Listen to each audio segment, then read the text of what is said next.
My name is Hayazolve, and we're back at it with another episode of Monstrata Fracture. And I just need to get out a load up here. And wonder if my game's playing twice, because it sometimes does this with that type of visual novels. You have to run twice before it decides to open one, and then it opens both, and you're like, where's that other music coming from? Anyway. I should get going. I have another class soon. Alright, sorry to hold you up.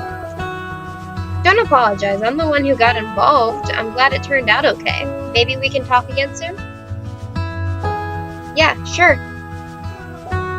He waves and heads off down the corridor. Another class is coming in now for the next lecture. It must be a popular one because there's quite the swarm of them. I probably should have moved out of the way earlier, but it's too late now. I'm caught in the rush of the crowd. Oh, dude, same. Like whenever you try going through the hallways at my old high school, you always have to go to the sides because I always make a big congested wall near the middle. Struggling to move through the swath of people, I find myself beginning to get overwhelmed. It doesn't help that I'm dodging wings and horns the whole time. I'm sure I'm done for when I lose focus for a second and trip spectacularly over someone's thick tail.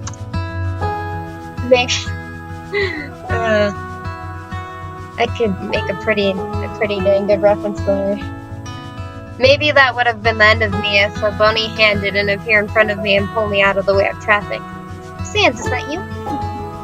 When I pull myself together, I take a look at my savior. It's a skeleton of small stature with wide, dark eye sockets. That might sound off-putting, but in a way it looks sort of cute. Hi, thanks for saving me. The skeleton nods and gestures with their hands outward, looking between them in a way that mimes being lost.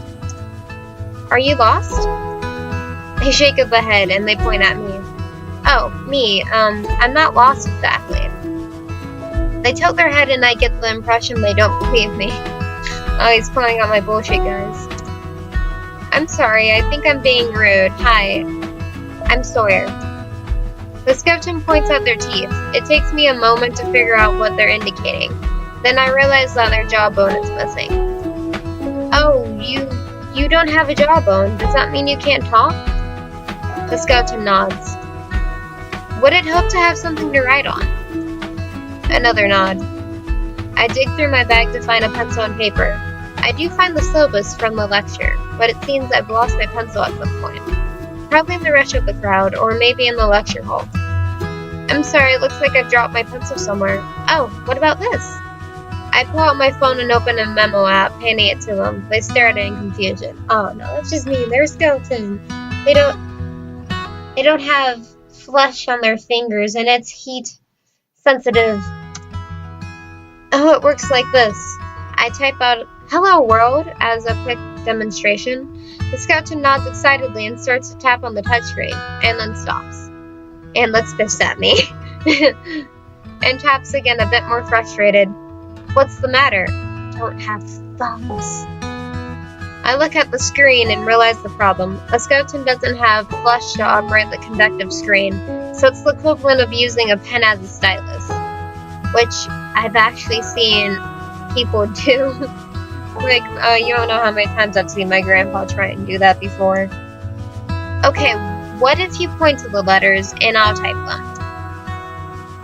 They gave me a look that gives the distinct impression of exasperation, despite a lack of facial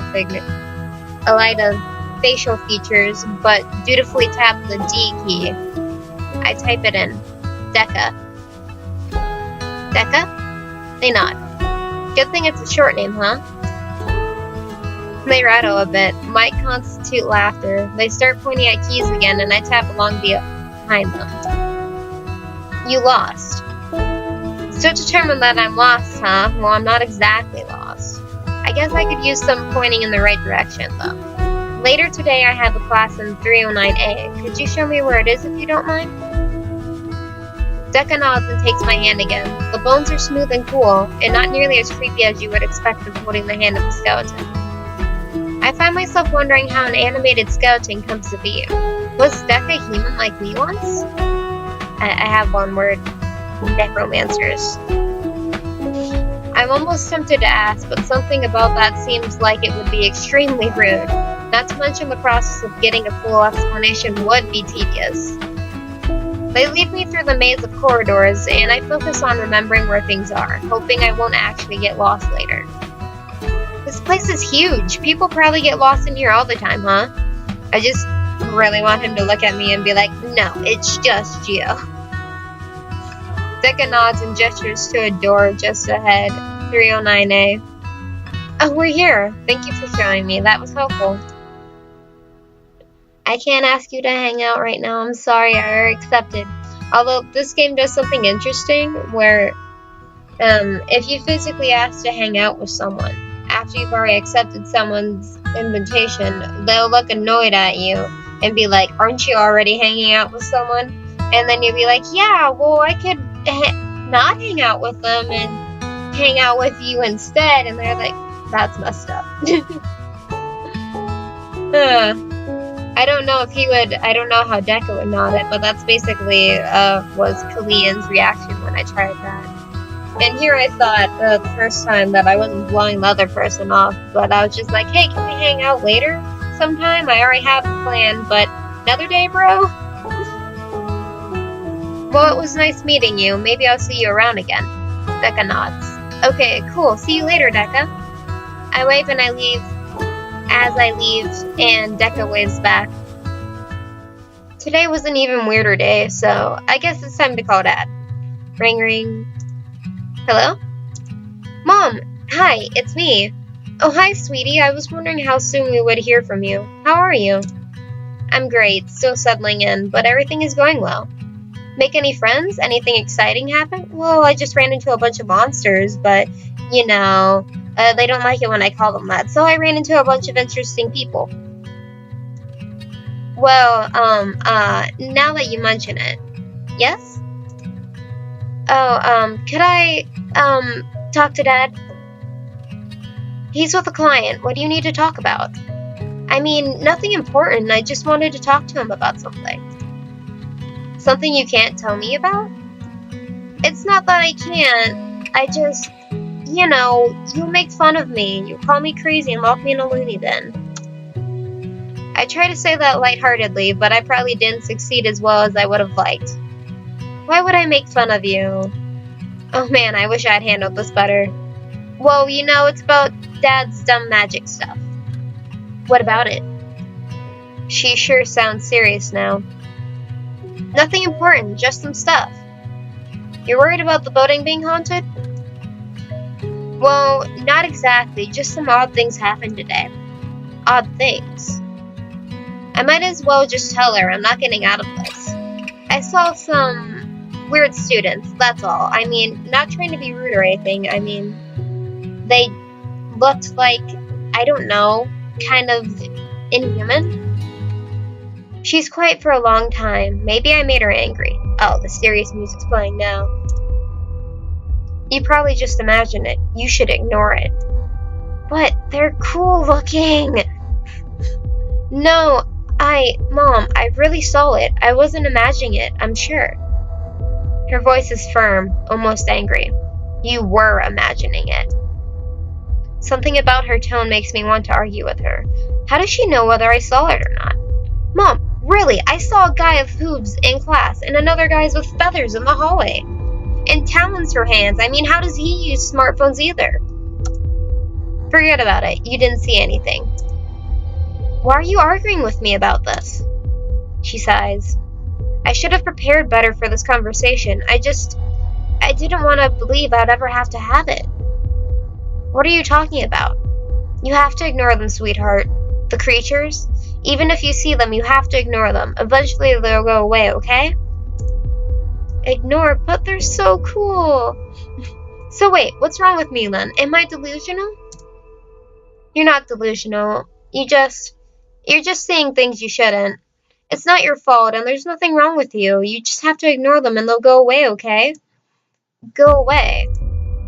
You won't see them if you don't acknowledge them. It's the only protection you have. Mom, what's going on? You're opening up an awful lot of unanswered questions. She hesitates and then sighs. I hear the rustle of footsteps and the sound of a door closing.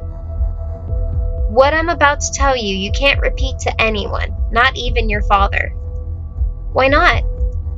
Because not knowing is the best defense humans have. Not seeing is their gift. Their gift? That sounds like a boring gift. Think of it as an enchantment, a spell that protects us, but only if all of us agree to participate, even without knowing we are. Protection from what, though? Monsters, the creatures you saw today. Almost every fairy tale or folklore beast has a real-life counterpart, and they are a very great threat to humans. Or they used to be, before humans developed the unsight. The unsight? The gift I mentioned, the enchantment. Hundreds of years ago, humans lived in fear of monsters. Then we were given the unsight, a power that allows us to separate realities by choosing to ignore pieces of reality. Using the unsight, by ignoring the presence of monsters, we were able to split the world into two planes, one for humans and one for monsters. They were just able to do that? Well, it took a long time and wasn't stable for decades after, but yes, that's what protects us. While the realities blend together in some places, causing some cultural crossover, the people are kept mostly separated. The monsters can't see or hurt us, and we can't see or hurt them. However, when someone can see through to the other plane, problems arise. The unsight weakens. The more people around them become susceptible to seeing it too, which puts more and more fractures in the enchantment, which is kind of what the game's called. And if the enchantment weakened and broke, then we would get eaten by monsters? I can't believe I'm having this conversation with my painfully rational mother. That's the general idea, yes. Some of them are very dangerous, while others can be neutral, or even friendly. It makes no difference. You have to ignore them all. Well, I'm sorry, Mom, but I've already asked to go on a date with one later. Have people not ignored them before? There surely has to be some really drawn-out, detailed dream. Well, most people can't see them, even if they try. Your father, for example. Dad can't see them, but he spends all his time on stuff like this. Yes, and luckily for him, he's completely immune to all of it. Some people just are, and those are the lucky ones. So, can you see them? No, not anymore. I had to make the choice not to see them, to protect our reality. That sounds really noble. It's not nearly as dramatic as it sounds. It's not a beautiful story of heroism. It's just spending every day grinding your way into the mundane. It's just what I had to do. I get if you had to do that to protect yourself, but if it were me, I would probably be like, but that's so boring. I might be put in danger, but I want to play in the other world a little bit too. Why? Can some people see them and some can't? Well, in general, that's a question with a mostly unknown answer. Some people just seem more susceptible. Some have stronger belief in the other side, and some have monster blood. Guess which one I have? Monster blood? You've read the tales. It's not infrequent that a human and a monster, mate. Ew, Mom. What, do you prefer conceive? The point is, sometimes a human and a monster get together and make little crossbreed... I can't speak, I'm so sorry, guys. Make little crossbreed children. Those children can see the other side and eventually have to make a choice on which side they will join. You can't live with one foot in each world. It will tear you apart, not to mention destroy reality around you. Says you, I will be the first that can do it without destroying reality. I hope. This game's only in a demo, so I hadn't gotten that far. She sounds strangely bitter about it. I suppose I might as well tell you that such is the case with our family, that you're only 3/4 human. What? I'm reveling. I'm reeling. 3/4 human? A quarter monster? How could that even be possible? How does that happen? How does any love story happen? My mother's insight was very weak. She fell in love with the monster, your grandfather. They got together and had twins.